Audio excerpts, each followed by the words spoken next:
Good evening, Miss. I'm Agnes from Section 4. My chosen country for this assignment is Israel. The main religion in Israel is Jewish. Israel is also the only country where a majority of citizens are Jewish in the world.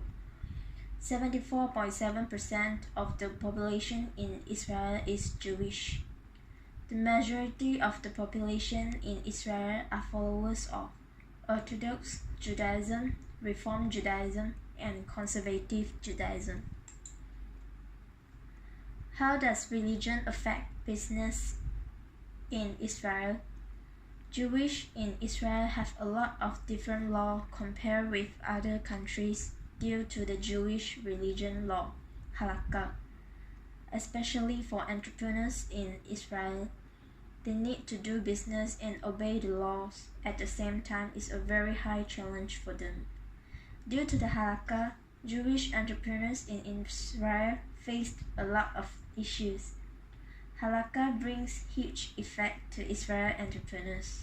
For example, Shabbat rest day forced them not to do business at the day. Halakhic, which is a very complicated law about religion. And entrepreneurs would probably find themselves cross the laws when they are doing business with others who are not Jewish, such as false packaging, labeling, and measure also are very serious crime according to the halakha, because they think these actions have break the law of theft and the law of honesty in halakha, which actions are clearly forbidden from the law. Besides, there is also taxes issues that have related to the religion law.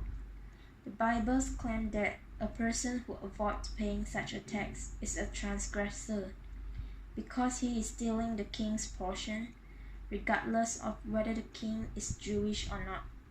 So we see, Jewish law requires Jewish to pay taxes in a scrupulous fashion because in civil matters, the law of the land is the law. What are the two main issues faced by entrepreneurs in Israel? The first issue that faced by the entrepreneurs in Israel is about the Shabbat. Shabbat is Judaism's day of rest and 7th day of the week, a festive day when Jews exercise their freedom from the regular labors of everyday life.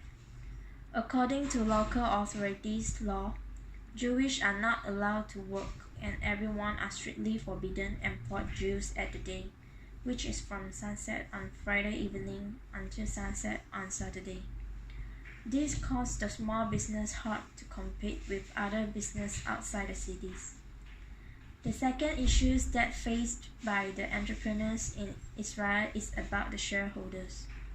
At first, the extent to which stock ownership is considered active partnership in a corporation is a critical question in numerous areas of halakha. By buying a single share of stock, an entrepreneur could find himself committing transgressions from all four sections of the Sochan Aro, which is according to the Jewish religion law. Secondly, the halakhic authorities does not accept the view of the legal person of the company. The company's owner can be company itself or the management or shareholders of the company. Therefore, the question about who is the company's real owner can be very complicated. The stakeholders affected by the issue of Shabbat are all of the small business or SME owners, because they are forced to close their store at that day so they can't make any profit at that day. They harmed by the local authorities' law since Friday and Saturday are the 2 days that can make great profit. Therefore, they can become more difficult to compete with other business outside the cities. The stakeholders affected by the stakeholder issue is the management and shareholders of the company, and also the company itself. Thank you.